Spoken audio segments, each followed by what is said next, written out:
बेताल बोला, राजन सुनो, एक कहानी सुनाता हूं। काशी में प्रताप मुकुट नाम का राजा राज करता था।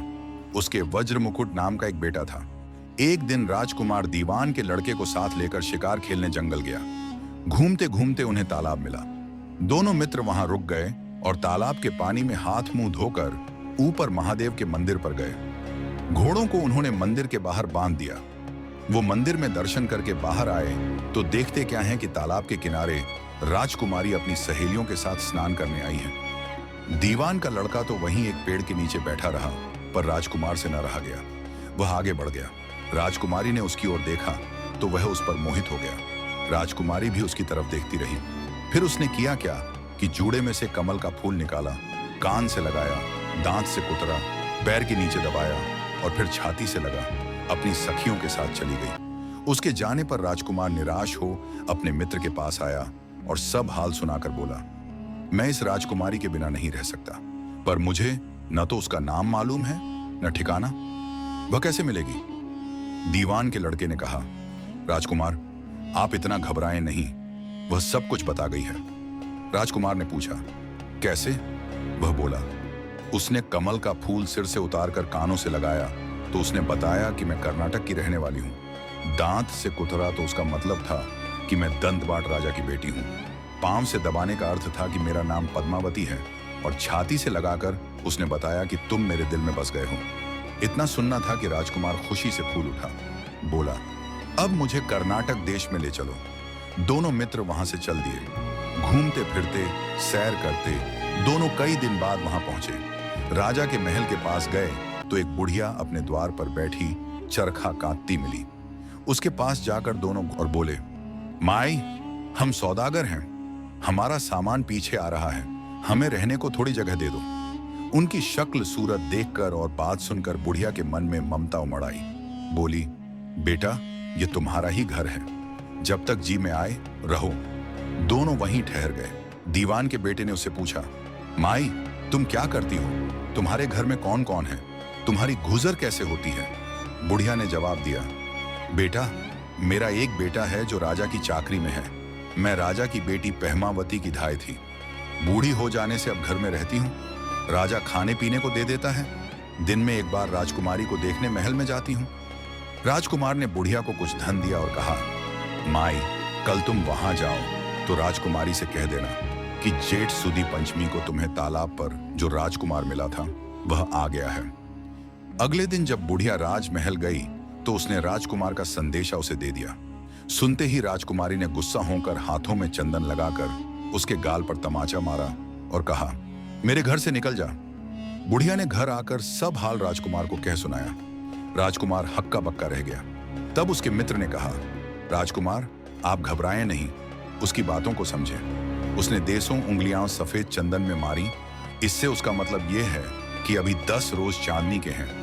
उनके बीतने पर मैं अंधेरी रात में मिलूंगी। 10 दिन के बाद बुढ़िया ने फिर राजकुमारी को खबर दी तो इस बार उसने केसर के रंग में 3 उंगलियां डुबोकर उसके मुंह पर मारी और कहा, भाग यहां से।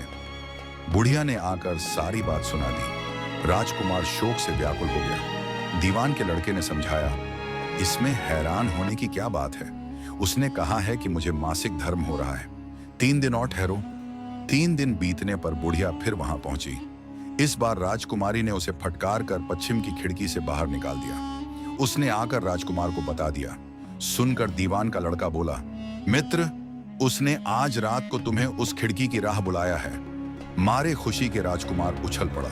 समय आने पर उसने इत्र लगाया, हथियार बांधे। दोपहर रात बीतने पर वह महल में जा पहुंचा और खिड़की में से होकर अंदर पहुंच गया। राजकुमारी वहां तैयार खड़ी थी। वह उसे भीतर ले गई। रात भर राजकुमार राजकुमारी के साथ रहा। जैसे ही दिन निकलने को आया कि राजकुमारी ने राजकुमार को छिपा दिया और रात होने पर फिर बाहर निकाल दिया। इस तरह कई दिन बीत गए। अचानक एक दिन राजकुमार को अपने मित्र की याद आई। उसे चिंता हुई कि पता नहीं उसका क्या हुआ होगा। उदास देखकर राजकुमारी ने कारण पूछा तो उसने बता दिया। बोला, वह मेरा बड़ा प्यारा दोस्त है, बड़ा चतुर है। उसकी होशियारी ही से तो तुम मुझे मिल पाई हो। राजकुमारी ने कहा, मैं उसके लिए बढ़िया बढ़िया भोजन बनवाती हूँ, तुम उसे खिलाकर तसल्ली देकर लौट आना। खाना साथ में लेकर राजकुमार अपने मित्र के पास पहुंचा। वे महीने भर से मिले नहीं थे। राजकुमार ने मिलने पर सारा हाल सुनाकर कहा कि राजकुमारी को मैंने तुम्हारी चतुराई की सारी बातें बता दी हैं, तभी तो उसने ये भोजन बनाकर भेजा है। दीवान का लड़का सोच में पड़ गया। उसने कहा, यह तुमने अच्छा नहीं किया। राजकुमारी समझ गई कि जब तक मैं हूं वह तुम्हें अपने बस में नहीं रख सकती, इसलिए उसने इस खाने में जहर मिलाकर भेजा है। यह कहकर दीवान के लड़के ने थाली में से एक लड्डू उठाकर कुत्ते के आगे डाल दिया। खाते ही कुत्ता मर गया। राजकुमार को बड़ा बुरा लगा। उसने कहा, ऐसी स्त्री से भगवान बचाए, मैं अब उसके पास नहीं जाऊंगा। दीवान का बेटा बोला, नहीं, अब ऐसा उपाय करना चाहिए जिससे हम उसे घर ले चलें। आज रात को तुम वहां जाओ। जब राजकुमारी सो जाए तो उसकी बाईं जांघ पर त्रिशूल का निशान बनाकर उसके गहने लेकर चले आना। राजकुमार ने ऐसा ही किया। उसके आने पर दीवान का बेटा उसे साथ ले योगी का भेष बना मरघट में जा बैठा और राजकुमार से कहा कि तुम ये गहने लेकर बाजार में बेचो। कोई पकड़े तो कह देना कि मेरे गुरु के पास चलो और उसे यहाँ ले आना। राजकुमार गहने लेकर शहर गया और महल के पास एक सुनार को उन्हें दिखाया। देखते ही सुनार ने उन्हें पहचान लिया और कोतवाल के पास ले गया। कोतवाल ने पूछा तो उसने कह दिया कि ये मेरे गुरु ने मुझे दिए हैं। गुरु को भी पकड़वा लिया गया। सब राजा के सामने पहुंचे। राजा ने पूछा, योगी महाराज, ये गहने आपको कहां से मिले? योगी बने दीवान के बेटे ने कहा, महाराज, मैं मसान में काली चौदस को डाकिनी मंत्र सिद्ध कर रहा था कि डाकिनी आई। मैंने उसके गहने उतार लिए और उसकी बाईं जांघ में त्रिशूल का निशान बना दिया। इतना सुनकर राजा महल में गया और उसने रानी से कहा कि पद्मावती की बाईं जांघ पर देखो कि त्रिशूल का निशान तो नहीं है। रानी देखा तो था। राजा को बड़ा दुख हुआ। बाहर आकर वह योगी को एक ओर ले जाकर बोला, महाराज, धर्मशास्त्र में खोटी स्त्रियों के लिए क्या दंड है?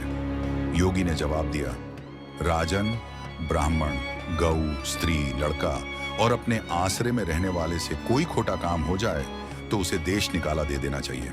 यह सुनकर राजा ने पद्मावती को डोली में बिठाकर जंगल में छुड़वा दिया। राजकुमार और दीवान का बेटा तो ताक में बैठे ही थे। राजकुमारी को अकेली पाकर साथ ले अपने नगर में लौट आए और आनंद से रहने लगे। इतनी बात सुनाकर बेताल बोला, राजन, यह बताओ कि पाप किसको लगा है? राजा ने कहा, पाप तो राजा को लगा। दीवान के बेटे ने अपने स्वामी का काम किया। कोतवाल ने राजा को कहना माना और राजकुमार ने अपना मनोरथ सिद्ध किया। राजा ने पाप किया जो बिना विचारे उसे देश निकाला दे दिया। राजा का इतना कहना था कि बेताल फिर उसी पेड़ पर जा लटका।